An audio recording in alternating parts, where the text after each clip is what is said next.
Salut, c'est Mag. Ce lundi, la thématique d'écriture que je t'invite à aborder est celle du corps. Tous les lundis, je te propose une thématique sur mes réseaux sociaux. Alors voici celle d'aujourd'hui.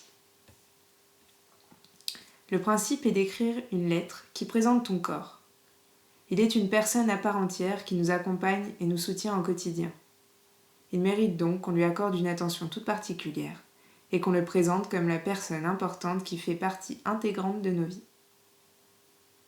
Tu peux poster en commentaire ce que tu as vécu pendant cette expérience, ce que tu as ressenti en parlant de ton corps, quelle est la relation que tu entretiens avec lui.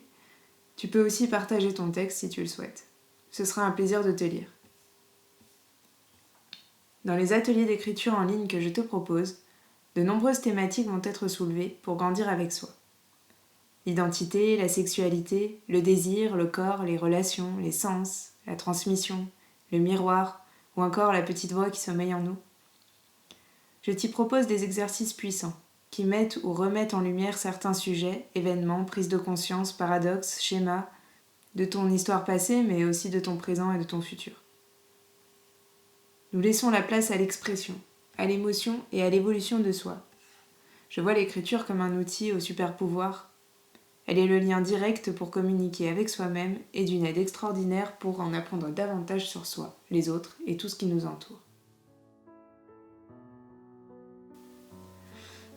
Je voudrais vous parler de quelqu'un d'important. Mon corps.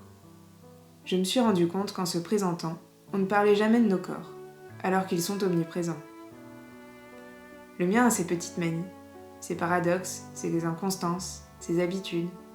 Il est étonnant, intelligent, insolent, intransigeant.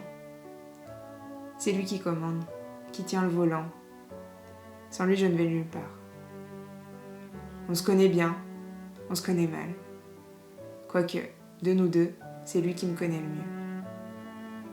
Après 27 ans, on s'apprend toujours, on s'apprivoise. Il faut dire que j'ai loupé de nombreuses leçons. Malgré sa peau claire, c'est un personnage haut en couleur.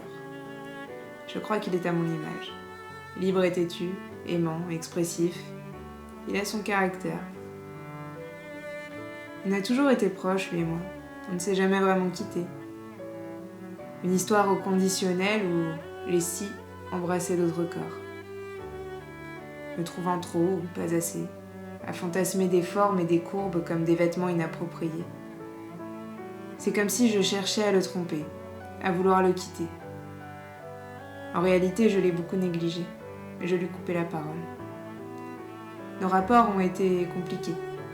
On ne s'entendait pas, on ne pouvait plus se voir, se regarder. Un peu trop blanc, puis trop poilu, un peu trop frêle ou trop dodu. Insatiable, mendiant du moindre geste, d'une bouffée d'air, de compagnie, de solitude, sédentaire ou le contraire. Il n'est pas toujours facile à suivre, et nous ne sommes pas toujours d'accord. J'ai cru gagner de nombreux combats contre lui. Mais il a un pouvoir sur moi que je n'ai pas sur lui. Il change avec le temps. Il agit sans mon consentement. Et c'est lui qui aura toujours le dernier mot. Je ne suis que l'habitante. Parfois, il m'écoute aussi. On fait équipe. Je lui laisse les décisions finales. C'est un fin communicant. Bien que je n'approuve pas toujours ses méthodes. Mais il sait se faire entendre. Je l'ai souvent détesté. Mais il faut avouer que je l'aime beaucoup. Il est mon corps, mon bateau, il me tient debout, il me protège. Il sait où il va quand moi je ne sais pas. Il aime, il désire, il a peur. Il est courageux, talentueux, sensible. Même si je suis dure avec lui parfois, je le trouve parfait dans toutes ses imperfections. C'est tout ce que j'ai et que j'aurai éternellement. Il transporte mon histoire et celle de mes ancêtres. Il est le témoin éphémère de ma lignée et du reste de ma vie. Une création unique au monde. Mon corps est ma plus longue relation et sera celle qui durera assurément jusqu'à la fin de mes jours.